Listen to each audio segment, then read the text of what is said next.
تفسیر قرآن پر مبنی پروگرام قول اللہ میر عدیل عارف کی جانب سے۔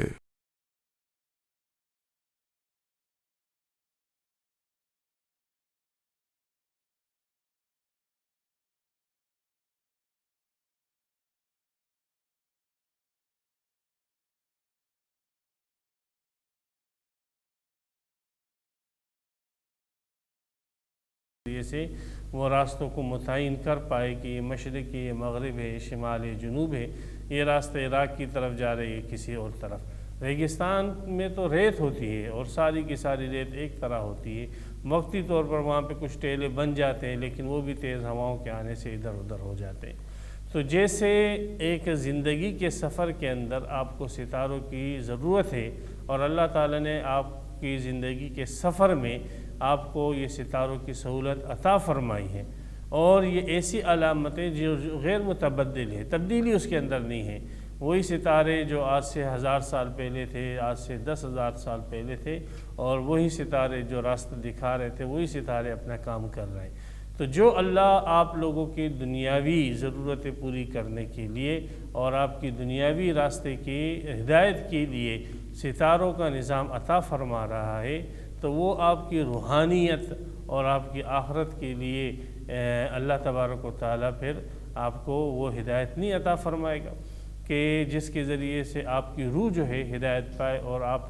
کی روح جو ہے وہ ایک صحیح رخ کے اوپر چلے۔ یہ تو ایک عجیب بات ہو جائے گی کہ آپ کے جسم کے اور آپ کی جسمانی ضرورتوں کی رعایت رکھنے کے لیے تو اتنا بڑا ستاروں کا نظام بنا دے اللہ، اور آپ کی جو حقیقی ضرورت ہے اس حقیقی ضرورت کو پورا کرنے کے لیے کوئی نظام نہ بنایا جائے۔ تو اس میں ذرا غور فرمائیں اے مشرکین کہ یہ ستارے جب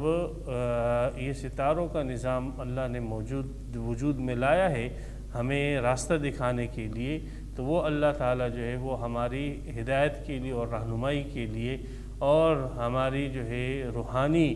ضرورتیں پوری کرنے کے لیے، ہماری ہدایت کے لیے ہمیں کیسے جو ہے وہ ہمیں چھوڑ سکتا ہے۔ لازماً اس نے جو ہے وہ ہماری رہنمائی کا بھی کوئی ترتیب بنائی ہوگی، ہماری رہنمائی کے لیے بھی، ہماری ہدایت کے لیے بھی اس نے ستاروں کی طرح کسی انبیاء کو، رسولوں کو اور کتابوں کو بھیجا ہوگا۔ تو والنجم اذا ہوا میں اس ضرورت کے ذریعے سے آگے نبی اکرم صلی اللہ علیہ وسلم اور کتاب کی ضرورت کے اوپر جو ہے دلیل پکڑی گئی، استدلال کیا گیا۔ والنجم اذا ہوا، اذا ہوا، ہوا یہوی کے معنی آتے ہیں گرنے کے اور غروب ہونے کے۔ یہاں پر ستارہ جب غروب ہو رہا ہو تو اس وقت کی قسم کھائی ہے، اس لیے اس میں اس وقت جو ہے اس سے صحیح سمت کا اندازہ بہت اچھے انداز سے ہو جاتا ہے، اور اس میں پھر لوگ سارے متوجہ بھی ہوتے ہیں، اس لیے کہ اگر اس موقع پر اس ستارے سے فائدہ نہ اٹھایا جائے تو وہ ستارہ پھر غائب ہو جائے گا، اور پھر راستہ معلوم کرنے کے لیے آپ کو پھر اگلی رات کا انتظار کرنا پڑے گا، اور ممکن ہے پھر درمیان میں آپ کو غلط سمت میں چلے جاتے۔ تو اس لیے خاص کر اس موقع کا جو ہے ذکر فرمایا کہ اذا ہوا، کہ جب وہ غروب ہو رہا ہے ستارہ، تو اس موقع پر پھر سب لوگ فوراً جو ہے اس ستارے سے فائدہ اٹھاتے ہیں، اور جو نہیں اٹھاتے ہیں تو پھر وہ لوگ پھر اور قافلوں سے پیچھے رہ جاتے ہیں، اور راستے سے بھیگنے کا اور بھٹکنے کا خطرہ زیادہ ہو جاتا ہے۔ تو اسی طریقے سے آپ کی زندگی کے ستارے بھی غروب ہونے والے ہیں، تو اپنی زندگی کے ستاروں کے غروب ہونے سے پہلے اس آئی ہوئی ہدایت سے آپ لوگ فائدہ اٹھا لیں۔ والنجم اذا ہوا، اور میں قسم کھاتا ہوں ستاروں کی جب کہ وہ غروب ہو رہا ہو۔ ما ضل صاحبکم وما غوا، یہ جوابی قسم ہے کہ گمراہ نہ ہوا تمہارا ساتھی، وما غوا، اور نہ بھیکا۔ ما ضل صاحبکم، تمہارا یہ ساتھی گمراہ نہ ہوا۔ ضل یضل کے معنی بھٹک جانا، گمراہ ہو جانا، کہ ایک آدمی کو راستے ہی نہیں معلوم ہے کہ مجھے جانا کہاں پر ہے، اور اس آدمی کے پاس ہدایت ہے ہی نہیں، اس کے پاس راستے کی رہنمائی ہے ہی نہیں، ایسے شخص کو ضال کہتے ہیں کہ جانا کہاں پر ہے۔ اور غوا، کہ ایک آدمی کے پاس ہدایت تو ہے، راستہ اس کو معلوم ہے کہ مجھے ادھر جانا ہے، لیکن وہ بھٹک جاتا ہے اور کیا نام ہے غلط سمت پہ سفر شروع کر دیتا ہے۔ تو فرمایا کہ یہ جو آپ کا ساتھی ہے، یہ ساتھی جو ہے یہ ایسا نہیں ہے کہ اس کے پاس ہدایت نہ ہو اور یہ بھٹکا ہوا ہو اور یہ پریشان ہو کہ میں کس طرف جو ہے ہدایت کون سی طرف ہے اور کس سمت جاؤں، ایسا نہیں ہے، بلکہ اس کے پاس ہدایت ہے اور یہ اسی ہدایت کے مطابق سفر کر رہا ہے، اس کا سفر بھی صحیح سمت پر ہے۔ یہ ایسا بھی نہیں کہ ہدایت آنے کے بعد یہ بھٹک گیا اور غلط راستے پر یہ سفر کر رہا ہو، نہیں، ہدایت آئی ہے اس کے پاس، یہ ایسا نہیں ہے کہ اس کے پاس ہدایت نہیں، ہدایت آئی ہے اس کے پاس اور ہدایت آنے کے بعد یہ صاحب جو ہے ہدایت کے مطابق صحیح سمت پر سفر کر رہا ہے۔ تو یہ آپ کا ساتھی نہ گمراہ ہے اور نہ یہ بہکا ہوا ہے۔ تو یہ جو اللہ تبارک و تعالی نے ان کو قرآن دے دیا ہے، تو قرآن جو اللہ تعالی نے ان کو دیا ہے اس کی وجہ سے اللہ نے ان کو ہدایت دے دی، وہی اللہ نے دی ہے، اس کی وجہ سے اللہ نے ہدایت دی اور ان ہدایتوں کی روشنی میں گمراہ نہیں ہیں۔ اور اسی طریقے سے یہ سیدھی ہی سمت سفر کر رہے ہیں اور یہ جو ہے کوئی ساحر نہیں ہے، کوئی شاعر نہیں ہے جو اپنے راستوں سے بھٹک جاتے ہیں۔ یہاں پہ نبی اکرم صلی اللہ علیہ وسلم کی صفت میں سے صاحب کا لفظ کہ آپ کا ساتھی، یعنی جس کی پوری زندگی آپ کے ساتھ ہے، آپ کے اندر چھوٹا تھا، پھر لڑکپن آپ میں گزرا، جوانی آپ میں گزری اور اب ایک سنجیدگی کی عمر کو یہ پہنچا ہے، تو ایسا ساتھی جس کی پوری زندگی آپ کے سامنے اوپن ہے، روز روشن کی طرح نمایاں ہے، ایسا صاحب، یہ شخص، یہ جو ہے اب قرآن اللہ نے اس کو ہدایت دی ہے اور اس ہدایت کی روشنی میں یہ صحیح سمت میں سفر کر رہا ہے، تو تمہیں بھی اگر صحیح سمت پہ جانا ہے تو اس کے ساتھ ہو جاؤ۔ وَمَا يَنْطِقُ عَنِ الْهَوَىٰ، اس کی خصوصیت تو یہ ہے کہ یہ اپنی خواہش سے بولتا نہیں ہے، خواہشات سے ہٹ کر یہ بولتا، یہ نہیں ہے کہ جو جیسے شاعر ہوتے ہیں تو شعراء جو ہے وہ کیا نام ہے اپنی خواہشات کے مطابق کلام کرتے ہیں، دنیا دار لوگ، لیڈر اپنی خواہشات کے مطابق اور اپنی ضرورت اور چاہتوں کے مطابق گفتگو، یہ ایسا نہیں ہے۔ تو کاہن کی نفی کر دی معاذ اللہ، صاحبکم غوا سے شاعر ہونے کی نفی کر دی، اور اس میں جو ہے شاعر ہونے کی نفی کر دی کہ یہ خواہش پرست شخص نہیں ہے، اس کی جو بھی بات ہوتی ہے وہ انصاف اور عدل پر مبنی ہوتی ہے، یہ اپنی تمام گفتگو کے اندر یہ ہدایت اور انصاف کے مطابق جو ہے بات کرتا ہے، یہ اپنی خواہشات کی پیروی کرنے والا شخص نہیں ہے کہ آپ اس کو شاعر کہو یا آپ اس کو جو ہے ساحر کہو۔ تو جب ایک شخص جو ہے وہ اپنی عام نطق کے اندر اور اپنی عام گفتگو کے اندر بھی خواہش پرستی سے بچتا ہے، جس کی پوری زندگی آپ کے سامنے دلیل ہے، تو جب ایک عام آدمی ایک شخص اپنی عام زندگی کے اندر بھی، عام حالات کے اندر بھی وہ خواہش کی اتباع کر کے جو ہے گفتگو نہیں کرتا، تو اللہ کے متعلق اتنا بڑا دعویٰ وہ کیسے کر سکتا ہے، اور خواہش کے مطابق اللہ کے متعلق وہ کیسی گفتگو کر سکتا ہے۔ ان ہوا الا وحی یوحیٰ، نہیں ہے وہ مگر وحی جو اسی کی طرف کی جاتی ہے، یعنی یہ قرآن جو ہے ایک وحی ہے جو اس کی طرف بھیجی گئی ہے اللہ کی طرف سے،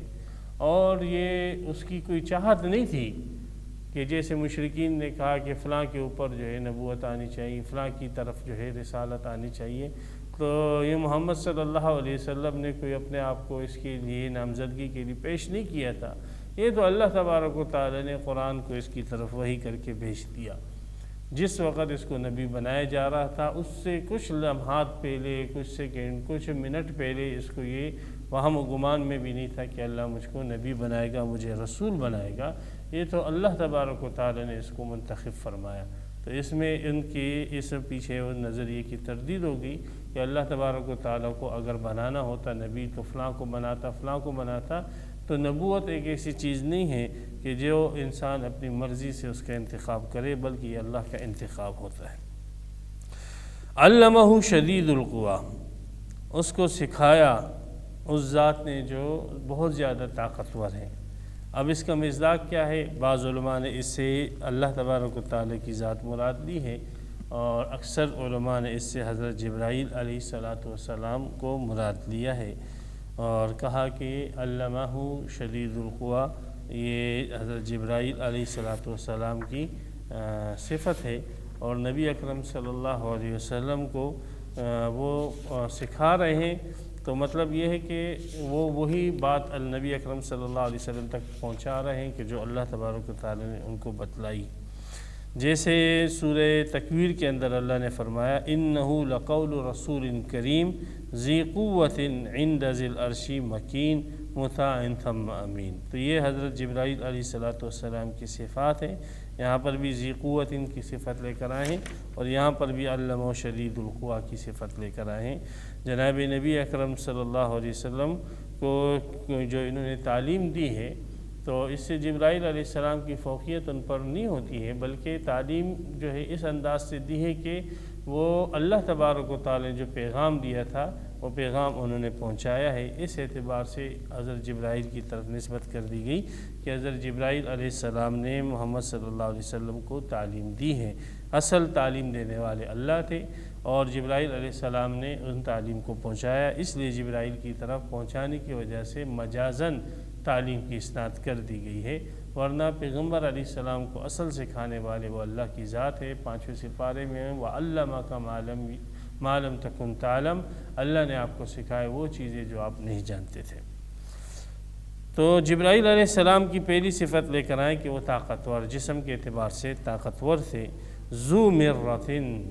ذو مرہ کے ایک معنی آتے ہیں صحیح سالم الاعضاء، صحیح اعضاء والے، جیسے ابو داؤد شریف کے اندر حدیث ہے کہ نبی اکرم صلی اللہ علیہ وسلم نے فرمایا کہ حلال نہیں ہے صدقہ جو ہے لغنین ولا ذی مرۃ سوی، نہ مالدار کے لیے حلال ہے اور نہ اس شخص کے لیے جس کے اعضاء صحیح اور سالم ہیں۔ ایسے لوگ سوال نہ کریں، صدقات نہ کھائیں، بلکہ محنت کریں۔ تو ذو مرۃ کا مطلب یہ ہو جائے گا کہ جبرائیل علیہ السلام بعض تو ایسے ہوتے طاقتور ہوتے ہیں لیکن ان کی جو جسامت ہے ان جسامت کے اندر کوئی نقص ہوتا ہے، کوئی مثلا آنکھ بڑی ہے، یہ بڑا ہے وغیرہ، تو فرمایا ایسے نہیں ہیں، بلکہ ان کے اعضاء جو ہے وہ بالکل مناسب اعضاء والے تھے۔ اور اسی وجہ سے عبداللہ ابن عباس رضی اللہ تعالیٰ عنہ نے ان کا ذو مرۃ کا ترجمہ کیا ہے کہ ظاہری خوبصورتی والے بھی تھے۔ تو حضرت جبرائیل علیہ السلام سالم الاعضاء تھے، شدید القویٰ طاقتور تھے، سالم الاعضاء تھے، خوبصورت تھے۔ فاستویٰ، جبرائیل علیہ السلام جو ہے وہ سیدھا برابر ہو گئے۔ اب یہ کہاں برابر ہوئے اور اس کا پس منظر کیا ہے؟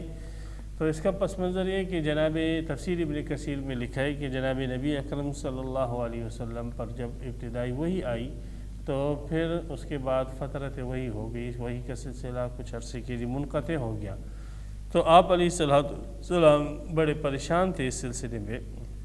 کچھ عرصے کے بعد آپ علیہ السلام جا رہے تھے تو آپ علیہ السلام نے دیکھا کہ فرماتے ہیں آپ علیہ السلام کہ وہ فرشتہ، بخاری شریف کی حدیث ہے، 3 صفحے پر ہے حضرت جابر رضی اللہ تعالیٰ عنہ کی، کہ وہ فرشتہ جو میرے پاس حرا میں آیا تھا تو میں نے دیکھا کہ وہ جو ہے وہ آسمان پر ہے، جالس علی کرسی بین السماء والارض فرعبت منہ فرجعت فقلت زملونی زملونی، تو وہ آسمان کے کنارے اس نے بھرے ہوئے ہیں اور اس کو میں نے دیکھا تو مجھ پر ایک کپکپی اور گھبراہٹ طاری ہو گئی۔ تو یہ جبرائیل علیہ السلام کو آپ نے اپنی اصل صورت پر دیکھا تھا اس موقع پر، اور یہ اصل صورت پر آپ کو دکھانے سے ایک یہ وہم کا ازالہ کرنا ہے، جیسے مشرکین یہ کہتے تھے کہ ان کے پاس جن آتا ہے اور ان کے پاس کوئی دیو آتا ہے یا ان کے پاس کوئی دوسری مخلوق آتی ہے جو اس قسم کی باتیں ان کو پہنچاتی ہے اور یہ سمجھتا ہے کہ اللہ کا فرشتہ ہے۔ تو یہ فرمایا کہ نہیں، یہ اللہ کا فرشتہ ہی ہے، اور نبی اکرم صلی اللہ علیہ وسلم کی اس سے اصل صورت کے اندر بھی ملاقات ہوئی ہے، اور وہ ملاقات ایک مرتبہ نہیں 2 مرتبہ ہوئی ہے۔ ایک مرتبہ زمین پر آپ علیہ السلام تھے اور آفاق اور افق پہ اور آسمان پر حضرت جبرائیل علیہ السلام تھے، اور جبرائیل علیہ السلام نے پورے افق کو بھرا ہوا تھا، اور 2 پر جبرائیل علیہ السلام نے کھولے اور اس سے مشرق اور مغرب جو ہے وہ بھر گئے، اور جبرائیل علیہ السلام کے 600 پر ہیں۔ اللہ تبارک و تعالیٰ کی مخلوق میں عظیم الشان مخلوق ہے۔ تو یہ سیدھے ہو گئے، آسمان پہ دیکھا وَهُوَ بِالْأُفُقِ الْأَعْلَى، اس حال میں کہ جبرائیل علیہ السلام ہوا زمین لوٹ رہی ہے علامہ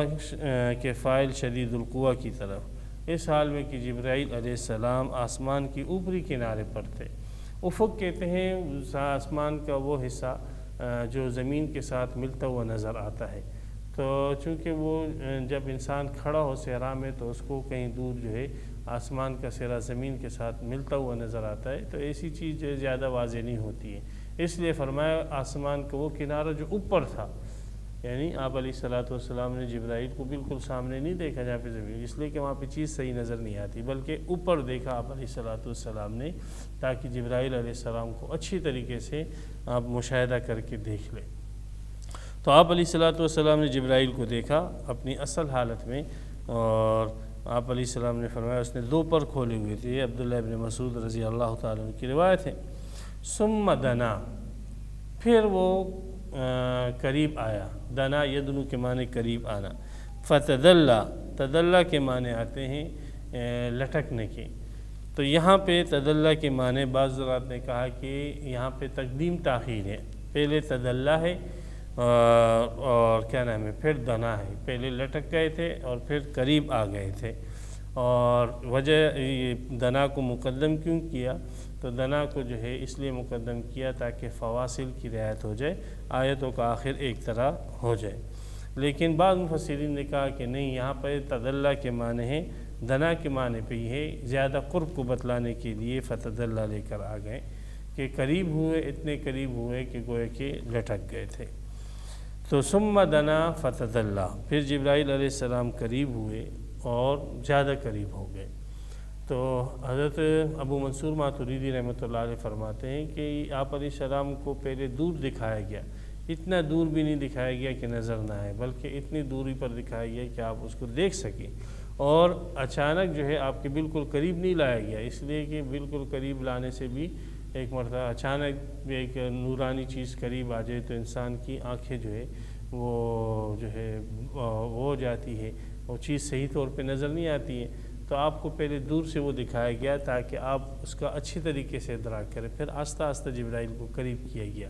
تاکہ وہ آپ کی آنکھوں کے ادراک کے اندر آ سکے، تو جبرائیل علیہ الصلوۃ والسلام کو آہستہ آہستہ قریب کیا، اور ایسا بھی نہیں کیا گیا کہ بالکل آنکھوں کے قریب لایا جائے، اس لیے کہ جب کوئی چیز بالکل آنکھوں کے قریب ہو پھر بھی وہ اچھی طریقے سے نظر نہیں آتی ہے، بلکہ جبرائیل علیہ السلام کو لایا گیا، قریب لایا گیا، بہت کتنا قریب، فکان قاب قوسین، 2 کمانوں کے درمیانی فاصلے کے بقدر، قوس جو ہے کمان کے ہوتے ہیں، تو 2 کمانوں کے قوس جو ہوتے ہیں تو اس کے قاب کہتے ہیں، جو سرا ہوتا ہے قوس کا اس کو قاب کہتے ہیں، تو عرب والے جو ہے جب 2 دوست آپس میں 2 افراد آپس میں جو ہے دوستی کرتے اور حلف برداری کرتے تو اپنی کمانوں کو آپس میں ملاتے تھے، تو یہ کمانوں کو آپس میں ملانا یہ اشارہ ہوتا ہے ان کے قرب کی طرف کہ ہم نے آپس میں اتحاد کر لیا، اب ہماری جنگ اور ہماری صلح وہ ایک ہی ہوگی، تو یہ لفظ استعمال ہونے لگا قرب کے اوپر، تو فکان قاب قوسین، پس وہ جبرائیل علیہ السلام وہ 2 قوس سے بھی زیادہ قریب ہو گئے، او ادنا، یا اس سے بھی زیادہ قریب، 2 قوسوں کے بقدر قریب ہوئے، او ادنا، یا اس سے بھی زیادہ قریب، او یہاں پر شک کے لیے نہیں ہے، بلکہ یہاں پر بقول ماتریدی صاحب کے کہ یہاں پر جو کلام کیا گیا ہے وہ لوگوں کے کلام کے مطابق کیا گیا ہے، اس لیے کہ جب 2 شخصوں کو کوئی شخص قریب دیکھتا ہے تو اس کے اوپر پھر مختلف جو ہے کمنٹ ہوتے ہیں، بعض لوگ پھر کہیں گے کہ یہ 2 کمانوں کے بقدر قریب ہوئے ہیں، بعض کہیں گے کہ نہیں اس سے زیادہ قریب ہوئے جیسے ہوتا ہے، تو لوگوں کے کلام کے مطابق جو ہے کلام کیا گیا ہے، اور علامہ ابن کثیر کی رائے یہ ہے کہ او یہاں پر تاکید کے لیے ہے کہ 2 کمانوں کے بقدر تو قریب تھے بلکہ اس سے بھی زیادہ قریب تھے، یعنی اس کی دوری کی نفی کرنی ہے، نہ کہ قرب کے اندر شک کو بیان کرنا ہے، اور بعض علماء نے یہ کہا کہ چونکہ کمانیں مختلف ہوتی ہیں، بعض کمانیں بڑی ہوتی ہیں اور بعض چھوٹی ہوتی ہے، تو کمانوں کے مختلف ہونے کے اعتبار سے یہ فرمایا کہ 2 کمانیں بھی کہہ سکتے ہو، 2 کمانوں کی قوس، یا اس سے بھی کم جو ہے آپ کہہ سکتے ہو، اس لیے کہ اگر چھوٹی کمان والا جو ہے وہ اس کو اپنی کمان کے حساب سے دیکھے گا تو وہ اس کو اس سے ادنا کہے گا، بڑی کمان والا اگر اس کو اپنے حساب سے دیکھے گا تو وہ کہے گا کہ 2 کمانوں کے بقدر یہ قریب ہوئے تھے۔ فَأَوْحَى إِلَىٰ عَبْدِهِ مَا أَوْحَىٰ، پس اس نے وہی بھیجی۔ کس نے؟ اوحا کا فاعل اللہ تبارک و تعالیٰ ہے۔ اللہ تعالیٰ نے وہی بھیجی الی عبدہ، اپنے بندے کی طرف۔ اپنے بندے سے مراد کون ہے؟ محمد صلی اللہ علیہ وسلم بھی ہو سکتے ہیں، جبرائیل بھی ہو سکتے ہیں۔ محمد صلی اللہ علیہ وسلم مراد لیا جائے تو اللہ تعالیٰ نے وہی بھیجی محمد صلی اللہ علیہ وسلم کی طرف، ما اوحا، وہ وہی جو کہ جبرائیل علیہ السلام کی طرف بھیجی۔ یعنی جو جبرائیل علیہ السلام کو اللہ نے وہی بھیجی تھی، تو جبرائیل علیہ السلام نے چونکہ وہ محمد صلی اللہ علیہ وسلم کو تعلیم دی، سکھا دی، تو اللہ تبارک و تعالیٰ نے وہ وہی محمد الرسول اللہ صلی اللہ علیہ وسلم کی طرف بھیجی۔ یا فاوحا الی عبدہ، اللہ تعالیٰ نے وہی بھیجی اپنے بندے یعنی جبرائیل کی طرف، ما اوحا، وہ وہی جو جبرائیل علیہ السلام نے پھر آگے محمد الرسول اللہ تک پہنچا دی، جیسے علمہ شدید القویٰ۔ تو یہاں پر حضرت ان مشرکین کے اس شبے کا ازالہ کر دیا گیا کہ ممکن ہے کہ کوئی جن ہو، کوئی دیو ہو، تو کہا کوئی جن دیو نہیں ہے، یہ اللہ کا فرشتہ ہے، اور نبی اکرم صلی اللہ علیہ وسلم نے اس کا مشاہدہ بھی کیا، اور پھر مشاہدہ جو ہے وہ قریب قرب کے ساتھ کیا، نہ بہت زیادہ قرب تھا نہ بہت زیادہ دوری، بلکہ اتنی مناسبت تھی کہ ایک دوسرے کو آسانی سے دیکھ سکے، اور پھر دیکھنے کے علاوہ آپس میں گفتگو بھی ہوئی اور آپس میں وہی کا سلسلہ بھی چلا۔ ما کذب الفؤاد ما رأى، یہ مزید تاکید کر دی کہ بعض مرتبہ انسان ایک چیز دیکھتا ہے لیکن اس کی عقل اس کو کہتی ہے کہ یار یہ بات جو میں دیکھ رہا ہوں یہ غلط ہے۔ جیسے انسان دیکھ رہا ہے کہ بھئی گاڑی میں سفر کرتا ہے تو وہ دیکھتا ہے کہ ساتھ کی چیزیں جو ہے وہ چل رہی ہیں، لیکن اس کا ذہن اور اس کا دل اس کو بتلاتا ہے کہ نہیں، یہ جو مجھے چلتا ہوا نظر آ رہا ہے ساتھ کی چیزیں یہ چل رہی نہیں ہیں بلکہ ٹھہری ہوئی ہے، میں چل رہا ہوں، تو وہ دل اس کی تکذیب کرتا ہے جو آنکھیں دیکھتی ہیں۔ تو یہاں پر بھی ممکن ہے کہ نبی اکرم صلی اللہ علیہ وسلم، جیسے نظر بندیوں کے اندر بھی ہوتا ہے کہ نظر بندی میں ہمیں نظر آتا ہے کہ ایک آدمی کو اس کو ذبح کیا جا رہا ہے، لیکن ہم مانتے ہیں، ہمارا ذہن اور ہمارا دل یہ بتاتا ہے کہ یہ جھوٹ ہے اور جو کچھ ہمیں دکھایا جا رہا ہے یہ غلط ہے۔ تو نبی اکرم صلی اللہ علیہ وسلم کے متعلق اس وہم کا بھی ازالہ کر دیا گیا اور فرمایا گیا کہ دل نے جو ہے تکذیب نہیں کی اور دل نے جھٹلایا نہیں اور دل نے غلطی نہیں کی جو آنکھوں نے دیکھا۔ تو دل نے بھی آنکھوں کی تصدیق کی کہ جو آپ دیکھ رہے ہو بالکل واقعے کے مطابق حق اور سچ ہے، یہ کوئی نظر بندی نہیں ہے، آنکھوں کا فریب اور دھوکہ نہیں ہے۔ تو اس وہم کا بھی ازالہ کر دیا کہ آپ علیہ الصلوۃ والسلام کا ممکن ہے کہ دل جو ہے اس دیکھنے کے موافق نہ ہو، فرمایا نہیں، دل نے جو ہے جو کچھ دیکھا اس میں خطا نہیں کی ہے اور دل نے دیکھنے کی تکذیب نہیں کی ہے۔ افتمارونہ علی ما یرم، کیا تم اس کے ساتھ محمد صلی اللہ علیہ وسلم کے ساتھ جھگڑا کرتے اس پر جو اس نے دیکھا؟ تو انہوں نے تو نہیں دیکھا، اللہ نے ان کو دکھایا۔ اب اس نے جب ایک چیز دیکھ لی ہے تو تم اس پر جھگڑا کیوں کر رہے ہو کہ آپ نے کیوں دیکھی؟ یہ تو کتنی حماقت کی بات ہے۔ وہ کوئی اپنی مرضی سے نبی بنے ہیں، کوئی اپنی مرضی سے انہوں نے جبرائیل کو دیکھا، بلکہ اللہ تبارک و تعالی نے ان کو یہ چیز دکھا دی۔ تو جاؤ اللہ سے جھگڑا کرو، جاؤ اللہ کے خلاف جو ہے علم جہاد بلند کرو کہ آپ نے کیوں محمد صلی اللہ علیہ وسلم کو جبرائیل دکھایا، آپ نے کیوں محمد صلی اللہ علیہ وسلم کو جنت اور دوزخ دکھائی، آپ نے کیوں ان کی طرف وہی بھیجی؟ محمد صلی اللہ علیہ وسلم نے تو نہیں کہ یہ درخواست دی تھی کہ میری طرف یہ چیزیں بھیج دینا۔ تو تھوڑا عقل سے کام لو کہ یہ چیزیں جو محمد صلی اللہ علیہ وسلم نے دیکھی ہے ان کے ساتھ اس میں جھگڑا کرنے کی کیا تک بنتی ہے؟ تو یہ تو اپنی مرضی سے انہوں نے نہیں دیکھا بلکہ اللہ تعالی نے یہ چیزیں ان کو دکھائی دی، تو کیا تم اس کے ساتھ جھگڑتے ہو اس پر جو اس نے دیکھا؟ تو یہاں پر ایک مرتبہ دیکھنا ہوا، دوسری مرتبہ پھر جو ہے دکھایا گیا تاکہ آواز بھی پہچان لی کہ یہ آواز واقعی جبرائیل کی آواز ہے، تاکہ جب وہ انسانی سی صورت میں آئے تو آواز سے پتہ لگ جائے اور گفتگو کے طرز اور انداز سے پتہ لگ جائے کہ واقعی وہ جبرائیل ہے اور جس کے ساتھ مکالمہ ہو چکا، اور پھر دوبارہ بتلائی تاکہ اس وہم کا بھی ازالہ ہو جائے کہ یار ممکن ہے کہ ایک مرتبہ دیکھا اور اس میں کوئی غلطی ہو۔ تو فرمایا ایک مرتبہ نہیں دیکھا، جبرائیل علیہ السلام کو مقرر دیکھا، دو مرتبہ اصلی حالت کے اندر دیکھا، ایک مرتبہ زمین پہ دیکھا اور ایک مرتبہ آسمان پہ دیکھا۔ تو جہاں ممکنہ ہے انسان کے پاس ایک زمین ہے ایک آسمان ہے اور اس کے علاوہ اور کیا چیز ہے، تو زمین کے اوپر بھی رؤیت کرائی گئی ہے اور آسمان پہ بھی جبرائیل علیہ السلام کی رؤیت کرائی گئی ہے۔ اب تو اس میں کوئی شک اور شبے کی بات نہیں رہی کہ یہ جو وحی لے کر آتا ہے محمد صلی اللہ علیہ وسلم کے پاس یہ کوئی جن نہیں ہے بلکہ یہ اللہ کے محبوب اور مقرب فرشتے جبرائیل علیہ السلام ہیں۔ وَلَقَدْ رَآهُ، اور بالتحقیق اس نے اسے دیکھا، یعنی محمد صلی اللہ علیہ وسلم نے جبرائیل کو دیکھا، نزلۃ اخری، دوسری مرتبہ اترتے ہوئے۔ کہاں پر دیکھا؟ عند سدرۃ المنتہا، سدرۃ المنتہا کے پاس جبرائیل علیہ السلام کو اپنی اصل شکل پر دیکھا۔ سدرہ ایک آپ علیہ السلام فرمائے بیری کا درخت ہے جس کی جڑیں چھٹے آسمان پر ہے اور شاخیں ساتویں آسمان تک پھیلی ہوئی ہے، اور جس کے بیر جو ہے وہ بڑے بڑے مٹکوں کی طرح ہیں، اور جس کے جو پتے ہیں وہ ہاتھی کے جو ہے کان ہیں اس کی طرح بڑے بڑے پتے ہیں، اور جس کا سایہ ہزاروں میل تک پھیلا ہوا ہے۔ اور یہ سدرۃ المنتہا یہ ایسی جگہ ہے کہ جہاں پر اوپر سے کوئی بات آتی ہے تو یہاں پر آ کر ٹھہر جاتی ہے، اور نیچے سے کوئی بات جاتی ہے، کلمات جاتے ہیں، اعمال جاتے ہیں، کوئی بھی چیز تو وہ اوپر جاتے ہیں، اوپر سے احکامات وہ یہاں پر آ کر ٹھہرتے ہیں، اور یہاں نیچے سے جو باتیں جاتی ہیں وہ بھی یہاں پر آ کر ٹھہرتی ہے۔ تو احکامات کی انتہا اوپر سے یہاں پر ہوتی ہے، نیچے سے اعمال کی اور اقوال کی اور عقائد کی انتہا بھی یہاں پر ہوتی ہے، اس لیے اس کا نام رکھا کہ بیری کا ایک ایسا درخت ہے جس پر ان چیزوں کی انتہا ہوتی ہے، اوپر کی چیزوں کی بھی اور نیچے کی چیزوں کی بھی، اس کو منتہا قرار دیا گیا ہے۔ تو یہاں پر جو ہے آ کر جبرائیل علیہ السلام اور فرشتے جو ہے ان کی اینڈنگ ہو جاتی ہے، حد ہو جاتی ہے، یہاں پر جبرائیل علیہ السلام اس سے آگے پھر نہیں جا سکتے تھے۔ عندہا جنت المأویٰ، مزید اس کو واضح کیا گیا کہ یہ سدرۃ المنتہا کے پاس جنت المأویٰ ہے۔ جنت المأویٰ ایک جنت کا نام بھی ہے، اور ماوا کے لغوی معنی ٹھکانے کے بھی ہے، تو اس سے جنت کے محل وقوع بتلا دیا گیا کہ جنت کا محل وقوع جو ہے وہ سدرۃ المنتہا کے پاس ہے، اور سدرۃ المنتہا کے پاس نبی اکرم صلی اللہ علیہ وسلم نے جبرائیل علیہ السلام کو دیکھا، اور جنت کو اور اس کے نظاروں کو بھی دیکھا۔ اذ یغشی السدرۃ ما یغشی،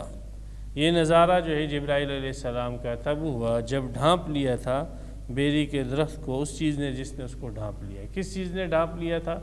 اب اس میں ایک ہے کہ اللہ کے امر نے بیری کے درخت کو ڈھانپ لیا۔ اوپر سے جب امر آتا ہے تو وہ بیری کا درخت جو ہے وہ بالکل روشن اور منور ہو جاتا تھا، اور فرشتے پھر وہاں سے اللہ کے امر کو لے کر نیچے اس کو نافذ کرتے تھے۔ اور بعض روایتوں میں آتا ہے کہ آپ علیہ الصلوۃ والسلام نے فرمایا کہ یہ چھوٹے چھوٹے پتنگے تھے، سونے کے پتنگے تھے، انہوں نے اس بیری کے درخت کو ڈھانپ لیا تھا، اور مفسرین فرماتے ہیں پتنگے اصل میں فرشتے تھے جو نبی اکرم صلی اللہ علیہ وسلم کے دیدار کے لیے وہاں پر جمع ہوئے تھے۔ تو ڈھانپ لیا ما یغشی، جس چیز نے بھی اس بیری کے درخت کو ڈھانپ لیا، اس کی عظمت بیان کرنے کے لیے یہ تعبیر کی گئی۔ ما زاغ البصر وما طغی، زاغ یزیغ کے معنی ہے کجی اختیار کرنا، ٹیڑھاپن اختیار کرنا۔ تو بعض مرتبہ جب انسان کسی جگہ میں جاتا ہے اور وہاں پر عجائبات دیکھتا ہے تو جس چیز کے دیکھنے کے لیے اس کو بلایا جاتا ہے تو وہ ان چیزوں کو اس چیز کو نہیں دیکھتا ہے بلکہ اور عجائبات کی طرف نظر جو ہے اس کی اٹھنے لگتی ہے۔ تو نبی اکرم صلی اللہ علیہ وسلم کی دیکھنے کی تعریف کی گئی ہے کہ آپ علیہ الصلوۃ والسلام کو جو چیز دکھانے کے لیے اللہ تعالی نے بلایا تھا آپ کی نظر اسی پر تھی، اور نظر جو ہے اس سے ٹیڑھی نہیں ہوئی، دوسرے عجائبات کی طرف متوجہ نہیں ہوئی۔ وما طغی، اور جتنا جو ہے آپ علیہ السلام کو دیکھنے کا حکم تھا اس سے آپ نے سرکشی نہیں کی، آپ کی نظر نے اس سے تجاوز نہیں کیا۔ تو یہ آپ علیہ السلام کی دیکھنے کی تعریف کی گئی، جو چیز دیکھنی تھی وہی چیز کو آپ علیہ السلام نے دیکھا، اور جتنا دیکھنا تھا اتنا ہی آپ علیہ السلام نے دیکھا، نہ آپ کی نظر نے جو ہے کجی اختیار کی کہ کسی اور چیز کو دیکھنے میں مصروف ہو گئے اور جس کو دیکھنا تھا اس کو چھوڑ دیا، اور نہ ایسے ہوا کہ جتنا دیکھنا بتلایا گیا تھا اس سے زیادہ آپ علیہ السلام نے دیکھا، ایسا بھی نہیں ہوا۔ تو آپ علیہ السلام کے دیکھنے کی تعریف کی گئی۔ یہ کیا چیز دیکھی؟ اب اس میں عبداللہ ابن عباس رضی اللہ تعالیٰ عنہ فرماتے کہ اللہ تعالیٰ کا دیدار ہوا۔ تو عبداللہ ابن مسعود رضی اللہ تعالیٰ عنہ اور حضرت عائشہ رضی اللہ تعالیٰ عنہ وغیرہ وہ یہ فرماتی کہ یہ اللہ تعالیٰ کی آیات کو دیکھا، جبرائیل کو دیکھا، اور اللہ تعالیٰ کی اور آیتوں اور اللہ کی اور جو ہے نشانات کو دیکھا۔ تو بہرحال صحابہ کرام کی رائے مختلف ہے، تو عبداللہ ابن مسعود اور حضرت عائشہ وغیرہ تو اس بات پہ پکے تھے کہ یہ نبی اکرم صلی اللہ علیہ وسلم نے اللہ تعالیٰ کا دیدار نہیں کیا، حضرت عبداللہ ابن عباس سے دو قسم کی روایت آتی ہے، بعضوں میں آتا ہے کہ دیدار کیا، اور بعضوں میں یہ آتا ہے کہ دل سے دیدار کیا، دل کی آنکھوں سے دیکھا۔ ابن کثیر فرماتے ہیں کہ ابن عباس کا صحیح موقف یہ لگتا ہے کہ دل کی آنکھوں سے دیکھا۔ مسلم شریف میں حدیث نبی اکرم صلی اللہ علیہ وسلم سے پوچھا گیا کہ کیا آپ نے اپنے رب کو دیکھا؟ تو آپ علیہ السلام فرمایا کہ میں نے ایک نور دیکھا تھا، ایک روشنی دیکھی تھی، اور کیا نام ہے، میں کیسے جو ہے اپنے رب کو دیکھ سکتا ہوں؟ نور انا اراہ، ایک نور میں نے دیکھا تھا، اور میں اس کو کیسے دیکھ سکتا ہوں؟ اللہ تعالیٰ کی ذات کو نہیں دیکھ سکتا، ہاں اس کی تجلی اور اس کے جو ہے نورانیت کو میں نے دیکھا تھا، باقی اللہ کی ذات کو میں نے نہیں دیکھا تھا۔ تو یہ روایتیں مختلف ہیں، اس لیے اس میں دونوں طرف علماء گئے ہیں۔ بعض علماء کا موقف یہ ہے کہ آپ علیہ السلام نے دیکھا، اور بعض کا موقف یہ ہے کہ نہیں دیکھا۔ جو جنت میں اللہ تبارک و تعالیٰ اہل ایمان کو اپنا دیدار کروائے گی، اس میں اہل سنت والجماعت کے اتفاق ہے، اور اس میں حدیث متواتر آئی ہے۔ تو اگر جنت الماوا، جیسے اللہ نے کہا کہ وہاں پہ جنت الماوا ہے، اور آپ علیہ السلام وہاں پر تشریف لے گئے، تو وہاں پر تشریف لے گئے ہیں، تو وہاں پر یہ انتہا ہو جاتی ہے، یہ جو دنیا کے جو قوانین ہیں، جو طبعی قوانین ہیں، ان کی انتہا اور اینڈنگ ہو جاتی ہے، یہ زمان مکان کے جو قوانین اور اسباب اللہ۔ تو آپ علیہ السلام نے اگر وہاں پر دیکھا ہوا ہو اللہ تعالیٰ کو، تو پھر یہ کوئی اچنبے کی بات بھی نہیں ہے، ممکن ہے کہ دیکھا ہو، اس لیے کہ یہ کوئی ایسی چیز نہیں ہے کہ آیتوں کا سیاق سباق بھی اس کا تقاضا کرتا ہے کہ دیکھا ہوگا۔ تو بہرحال دونوں قسم کے علماء کی رائے ہیں، اپنا اپنا ذوق ہے۔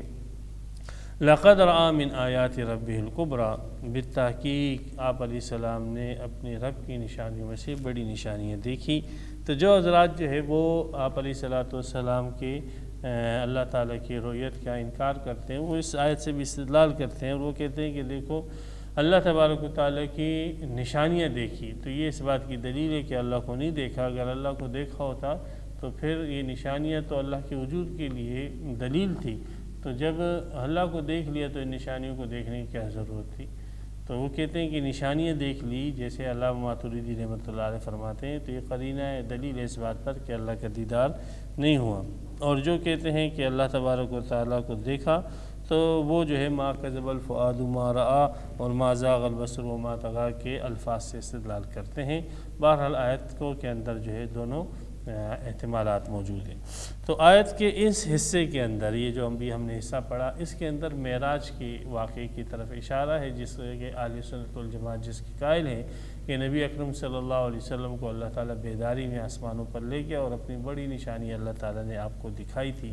تو اس کا انکار جو ہے بعض گمراہ لوگوں نے کیا ہے، لیکن ہمارے اکثر جو مسلمان ہیں وہ سارے کے سارے اس کے اوپر متفق ہیں، اور یہ کوئی اچنبے کی بات نہیں ہے، کوئی عقل سے بعید بات بھی نہیں ہے۔ معراج جو ہے وہ عقل کے تقاضے بھی ہیں، جنات اوپر جاتے ہیں آتے ہیں، فرشتے اوپر جاتے ہیں آتے ہیں، تو اللہ تبارک و تعالیٰ اپنے ایک محبوب مقرر بندے کو اور رسول کو اوپر لے جائے، تو اس میں کیا جو ہے مذائقے کی بات ہے۔ یہاں تک نبی اکرم صلی اللہ علیہ وسلم کی نبوت کو ثابت کیا گیا کہ آپ واقعی حق اور سچ نبی ہیں، اور آپ کی ضرورت ہے، اور آپ کی لائی ہوئی تعلیمات بالکل حق اور سچ ہیں۔ ہر اعتبار سے اس چیز کو ان آیتوں کے اندر ثابت کیا گیا۔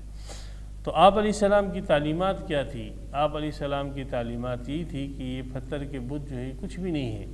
اور صرف ایک اللہ ہی جو ہے وہ سب کچھ کرنے والا ہے۔ مخلوق سے جب تک اللہ کا حکم نہیں ہو کچھ بھی نہیں کر سکتے، اور بتوں کو تو اللہ تعالیٰ نے کچھ کرنے کا اختیار بھی نہیں دیا ہے کہ ان سے اللہ تبارک و تعالیٰ کوئی چیز کروائے۔ تو اللہ تبارک و تعالیٰ نے تو ان بتوں کو اور ان پتھروں کو تو ایک حیوان سے، ایک کیڑے سے بھی جو ہے کمتر رکھا ہے۔ ایک کیڑا بھی اپنے فائدے کی چیز کو حاصل کرتا ہے اور نقصان کی چیزوں سے اپنے آپ کو بچاتا ہے۔ ایک مکھی، ایک مچھر بھی ایسا کرتا ہے، اور یہ پتھر جو ہے یہ بیچارے تو نہ اپنے فائدے کی چیزوں کو جو ہے حاصل کر سکتے ہیں، اور نہ اپنے نقصان کی چیزوں، ان کو آپ آگ میں ڈال دو آگ میں رہے گی۔ اور جیسے حضرت صاحب ابن یزید رضی اللہ تعالیٰ فرماتے ہیں کہ میرے گھر والوں نے مجھے دودھ دیا کہ جا کر یہ فلاں بت کو پاس لے جاؤ، تو میں ڈر رہا تھا، میرا دل کر رہا تھا میں پی لوں، لیکن میں نے بت کے ڈر کی وجہ سے نہ پیا۔ میں نے وہاں پہ دودھ رکھ دیا اور تھوڑا دور ہو کر بیٹھ گیا، تو اتنے میں دیکھا ایک کتا آیا اور اس نے وہ سارا دودھ پی لیا، اور پھر دودھ پینے کے بعد اس نے ٹانگ اٹھائی اور وہ بت کے اوپر پیشاب کر کے چلا گیا۔ تو یہ تو اللہ تبارک و تعالیٰ نے ان کو اتنی بھی اتھارٹی نہیں دی ہے، اور تم لوگوں نے بدبخت تو ان لوگوں کو حیوانیت سے بھی بڑھ کر، انسانیت سے بھی بڑھ کر جو الوہیت کے درجے تک پہنچا دیا۔ افرأیتم، ذرا غور تو کرو، فکر تو کرو، آ جاؤ ذرا تدبر تو کرو کہ یہ تم جس کو الہ بنا رہے ہو یہ ہے کیا چیز، اس کی حقیقت کیا ہے؟ یہ تو پتھر ہے، یہ تو اس کے پتھروں کے علاوہ اور کچھ نہیں ہے، یہ تو بے جان مخلوق ہے، یہ تو کیڑوں سے بھی بدتر مخلوق ہے، اور تم نے ان کو الہ بنا دیا۔ انسانیت کی اتنی تذلیل کی، عقل کی اتنی ذلت کی تم لوگوں نے۔ افرأیتم اللات، ذرا غور تو کرو اپنے اس لات کے متعلق۔ لات جو ہے یہ بنو ثقیف کا بت تھا، اور ایک چٹان جیسی تھی، اور وہاں پر ایک شخص ہوتا تھا، اور وہ لوگوں کو، عبداللہ ابن عباس رضی اللہ تعالیٰ فرماتے، بخاری شریف کی روایت ہے کہ وہ لوگوں کو ستو بنا کر اور چیزیں بنا کر پلایا کرتا تھا، تو اس کی یادگار پہ انہوں نے اس کی عبادت کی جگہ کی چٹان کی عبادت شروع کر دی، اور اس کے ساتھ ایک گھر بھی بنا دیا مندر جیسا، اور وہاں پر عبادت جو ہے اس کی طواف وغیرہ بھی شروع کر دیا۔ تو لات اس چٹان اور بت کا نام تھا جس کی یہ لوگ عبادت کرتے تھے، بنو ثقیف کا تھا۔ تو یہ سب سے عظیم شان اور بڑا بت تھا۔ دوسرے نمبر پر عزا تھا۔ عزا جو ہے یہ ایک کچھ درخت تھے، 3 درخت تھے، تو بنو غطفان کے یہ بت تھا، اور یہ 3 جو ہے کیکر کے جیسے درخت تھے، اور اس کی پوجا کرتے تھے، اور اس کے پاس ایک انہوں نے بھی جو ہے کمرہ بنایا ہوا تھا، اور اس کا طواف وغیرہ بھی کرتے تھے، اور اس درختوں سے اپنی حاجتیں مانگتے تھے۔ حضرت خالد ابن ولید رضی اللہ تعالیٰ عنہ کو آپ علیہ السلام نے بھیجا اور فرمایا کہ جا کے یہ عزا کو ختم کر دو۔ تو وہ آئے اور انہوں نے پہلے درخت کو کاٹ دیا، پھر دوسرے کو کاٹا، پھر تشریف لائے تو آپ علیہ السلام نے پوچھا آپ نے کچھ دیکھا؟ اس نے کہا نہیں میں نے کچھ نہیں دیکھا۔ کہا آپ تیسرے درخت کو کاٹو، تیسرے کو کاٹا تو اس کے اندر سے ایک ننگی عورت اور بدشکل عورت جو ہے نکلی، کالی کلوٹی، بال بکھرے ہوئے، چڑیل کی طرح تھی۔ تو خالد ابن ولید نے اس کو قتل کر دیا، اور اس کا جو مجاور تھا اس کو بھی قتل کر دیا۔ تو آپ علیہ السلام نے فرمایا یہ جو شیطانیہ تھی، یہ جنیہ عورت تھی، اور یہی جو ہے عزا تھی، اور یہی لوگوں سے باتیں کیا کرتی تھی اس درخت کے اندر چھپ کر۔ تو دوسرے نمبر پر عزا ان کا بڑا بت تھا، اور یہ وہی عزا ہے۔ ابو سفیان رضی اللہ تعالیٰ عنہ نے اسلام لانے سے پہلے احد میں اسی کا نعرہ بلند کیا تھا، لنا العزا ولا عزا لکم۔ تو آپ علیہ السلام نے جواب میں یہی فرمایا، اللہ مولانا ولا مولا لکم۔ تیسرا وہ منات الثالثہ، تیسرے نمبر کا جو بت ہے ان کا وہ منات ہے،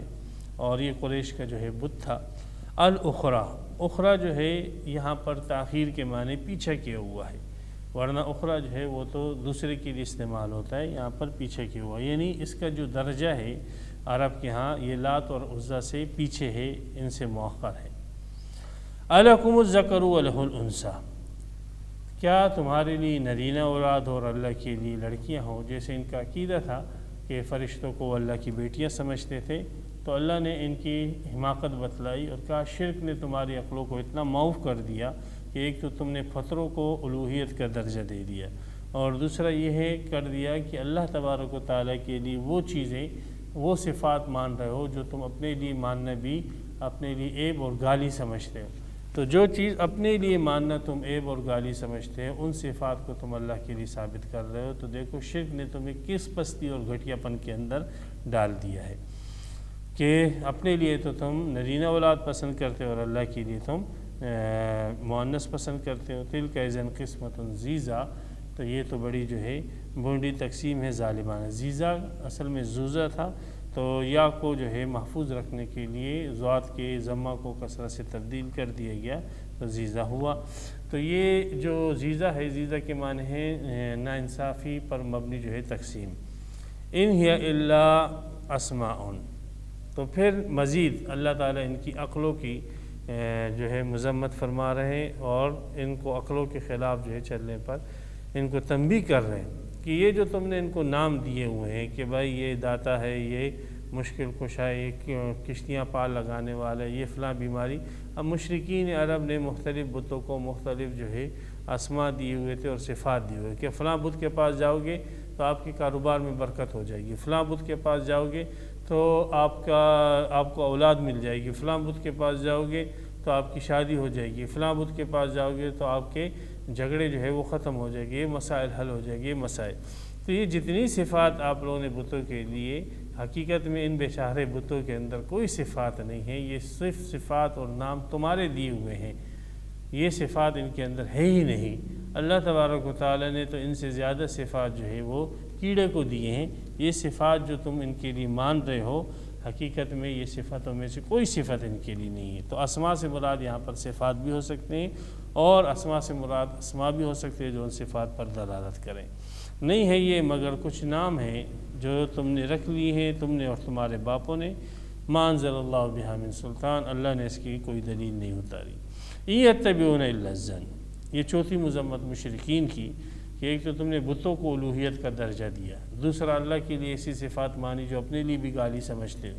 تیسرا یہ ہے کہ ایسی صفات بتوں کے اندر مان لی کہ جو صفات بتوں کے اندر ہے ہی نہیں، اپنی طرف سے بس کہہ دیا کہ بھائی یہ فلاں بت جو ہے اس کے اندر یہ صفت ہے۔ چوتھی مذمت یہ ہے کہ ان تمام امور کے اندر، ان تمام امور کی بنیاد کسی دلیل کے اوپر نہیں ہے، بلکہ ان تمام امور کی بنیاد دو چیزوں پر ہے، اور وہ ہے ایک خواہش پرستی ہے، نفس پرستی ہے، اور دوسرا جو ہے اس کی بنیاد جو ہے وساوس کے اوپر ہے اور اٹکلوں کے اوپر ہے، نہ کہ کسی ٹھوس اور مضبوط بنیاد کے اوپر۔ ان یتبعون الا الظن، ظن سے مراد یہاں پر یہی اٹکل پچو ہے، اور جو ہے کیا نام ہے توہمات ہے، وساوس ہے۔